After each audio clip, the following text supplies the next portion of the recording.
ईद के दिन अज़ान नहीं सुनाने को दिया गया, मस्जिदों में गाँवों में जाने को नहीं दिया गया। और बच्चे जो है वो कह रहे हैं कि कहाँ गई आज ईद की कुर्बानी भी हम नहीं दे पाए क्योंकि माता पिता के पास पैसे नहीं हैं कि वो ख़रीद के करें। और उन्होंने घरों में ही नमाज़ पढ़े हैं और कोई जश्न का माहौल नहीं।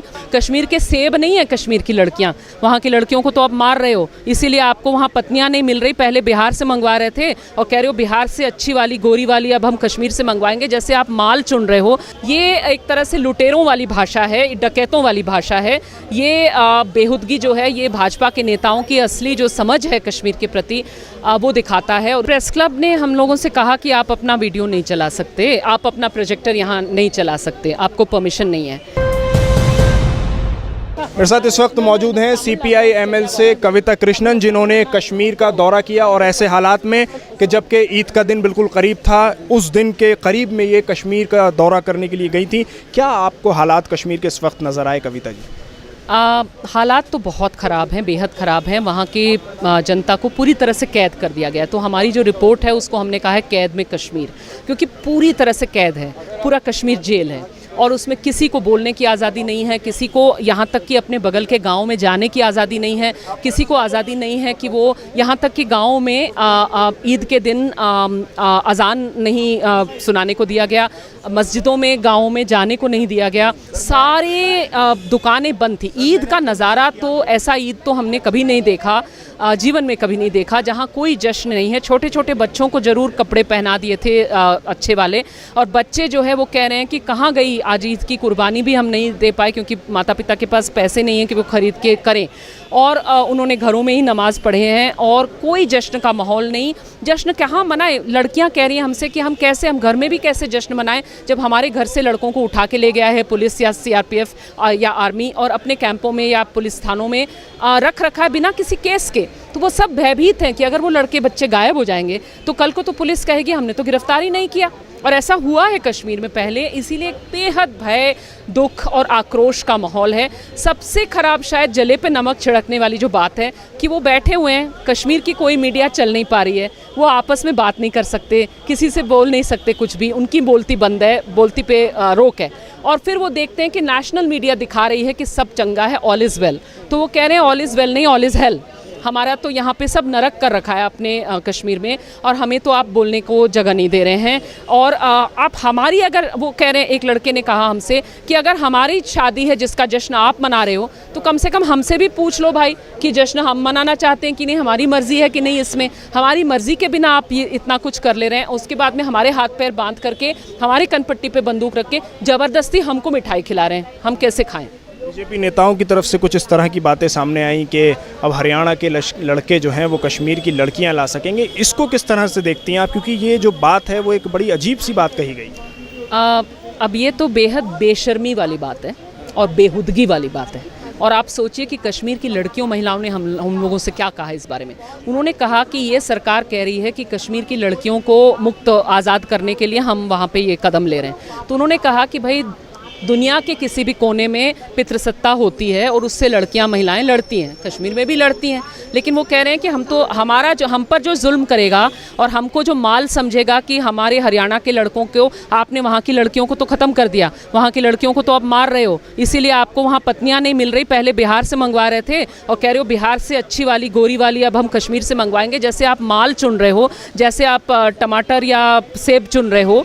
कश्मीर के सेब नहीं है कश्मीर की लड़कियाँ। तो वो कह रहे हैं कि भाई हमसे शादी कोई करना चाहता है तो हमसे पूछेगा, या जैसे आप पूरी कश्मीर से नहीं पूछे धारा 370 हटाने के लिए, वैसे आप कश्मीर की लड़कियों के बिना मर्जी के उनको ज़बरदस्ती उठा के ले जाएंगे। ये एक तरह से लुटेरों वाली भाषा है, डकैतों वाली भाषा है। ये बेहुदगी जो है ये भाजपा के नेताओं की असली जो समझ है कश्मीर के प्रति वो दिखाता है, और इसके खिलाफ हैं कश्मीर की लड़कियां, महिलाएं बुरी तरह से। आज दिल्ली के प्रेस क्लब में कुछ तस्वीरें जो आपने वहाँ कश्मीर में कैद की, कुछ वीडियोस, वो आप दिखाने वाले थे लेकिन आपको नहीं दिखाने दी गई, क्या कहा गया आपसे? देखिए, प्रेस क्लब ने हम लोगों से कहा कि आप अपना वीडियो नहीं चला सकते, आप अपना प्रोजेक्टर यहाँ नहीं चला सकते, आपको परमिशन नहीं है। फिर हम लोगों को बाद में उन्होंने चुपचाप कहा कि देखिए मीडिया वाले पूछ रहे हैं कि भाई इस पे आपने पाबंदी लगा दी, तो आप कहिएगा कि पाबंदी नहीं लगाई है, लेकिन हम लोग का भी कुछ समझिए, हम पे भी बहुत दबाव है, हम पर भी हमारी मजबूरी समझिए। मैं कहना चाहती हूँ कि हाँ, हम समझते हैं कि हम सब पे दबाव है। दबाव सिर्फ आप पर तो नहीं है, दबाव तो हम पे भी है। हम आज ये बोल रहे हैं और कर रहे हैं और अपने वीडियोस रिलीज़ करेंगे, पब्लिक में करेंगे ज़रूर। उसके बाद में हमको कौन से यूएपीए के तहत धरा जाएगा, पकड़ा जाएगा, वो तो हम जानते हैं। क्या हम पे नहीं है ये दबाव? तो ये दबाव अगर हम देश के नागरिक होने के नाते हम तैयार हैं झेलने को, और हम तैयार हैं। अगर जॉन द्रेस जिनका कोई संगठन नहीं है, वो तो भाई इंडिविजुअल हैं, इकोनॉमिस्ट हैं, इस देश की नागरिकता अपने प्यार से चुने हैं और अपने गरीबों के बीच में रहते हैं, जीते हैं, वो तैयार हैं इस रिस्क को लेने को। तो प्रेस क्लब ऑफ इंडिया क्यों नहीं लेगा? रीढ़ की हड्डी नाम की भी कोई चीज़ होती है, रीढ़ की हड्डी हम सारे लोग थोड़ा खोज लें, बहुत ज़रूरी है, बिना उसके हमारा लोकतंत्र नहीं बचेगा। आखिरी सवाल कर लेता हूँ। एक सवाल ये भी है कि जो लोग कह रहे हैं कश्मीर के हालात इस वक्त बहुत अच्छे हैं, वहाँ शांति है, पीस है, आप लोग देख कर आए हैं वहाँ, क्या कहना उन लोगों के लिए? सब वहाँ पर कह रहे हैं कि बंदूक के नोक पर शांति है, कब्रिस्तान की शांति है, और कब्रिस्तान की, वो सब कह रहे हैं कि शांति, आप किसी के मुंह पे पट्टी बांध दोगे और उसके बाद कहोगे देखो कितनी शांति है, कितनी शांति है, ये कौन सी बात हुई? आप अगर शांति है तो फ़ोन के लैंडलाइन क्यों नहीं खोल देते, मोबाइल फ़ोन क्यों नहीं खोल देते, इंटरनेट क्यों नहीं खोल देते, और हमें पीसफुल प्रदर्शन करने का। देखिए वहाँ पे ये जो बात है कि सारे लोग पत्थर उठाते हैं, मैं आपको बता रही हूँ भाई, अगर आप वहाँ पे जुलूस निकालने की इजाज़त नहीं देंगे, आप वहाँ पे प्रेस कॉन्फ्रेंस करने की इजाज़त नहीं देंगे, आप लोगों को नारा लगाने की इजाज़त नहीं देंगे, आप लोगों को कैंडल लाइट जलाने की इजाज़त नहीं देंगे, तो लोग तो फिर यही कहेंगे कि अगर कोई और तरीका नहीं बचता तो अगल बगल जो हाथ में है उसको लेके हम प्रदर्शन करेंगे।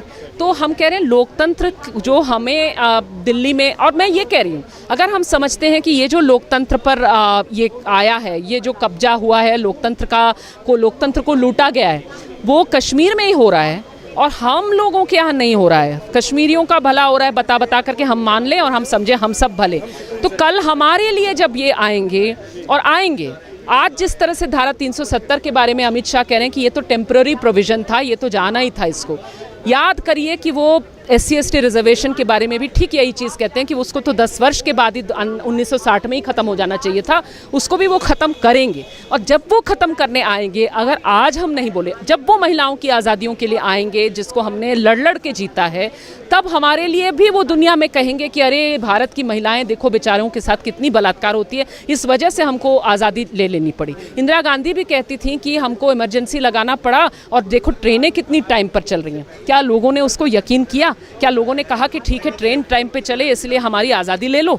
ऐसा नहीं होता है। इसीलिए जो इमरजेंसी आज कश्मीर में लगा है, जो तानाशाही, और तानाशाही शब्द मैं आपको ये भी बताऊं, पुलिस के अफसर के हाथ में फ़ोन था, वो चल रहा था, तो हमने कहा अरे आपका फ़ोन तो चल रहा है, मैं उनका नाम नहीं ले रही, उनकी आइडेंटिटी नहीं बता रही कहाँ थी, कहाँ के हैं वो, लेकिन वो पुलिस के ऑफिसर ज़रूर हैं, IPS ऑफिसर हैं, इंडिया के हैं, और वहाँ पे जम्मू कश्मीर पुलिस में पोस्टेड हैं। उन्होंने कहा कि तानाशाही के कुछ फ़ायदे हैं, नहीं, तानाशाही है, और बड़े दुख के साथ कहा। और ये मैं बता रही हूँ आपको कि तानाशाही शब्द जब कोई पुलिस के ऑफिसर बोलने लगे, क्या हम लोग को सोचना नहीं चाहिए कि इसकी सच्चाई क्या है? आपने सुना, ये थी CPI-ML की नेता कविता कृष्णन। इन्होंने कश्मीर के जो हालात बयान किए हैं कि जो लोग कह रहे हैं कि कश्मीर में शांति है, कश्मीर में पीस है, कश्मीर सुकून में है, ये बात बिल्कुल गलत है। इस तरह की कोई चीज़ कश्मीर में देखने को नहीं मिली है। हालांकि इस बार कश्मीर के आवाम ने, कश्मीर के लोगों ने ईद भी सेलिब्रेट नहीं की है। दिल्ली से कैमरा पर्सन फैयाज़ हुसैन के साथ न्यूज़ मैक्स के लिए साहिल नकवी।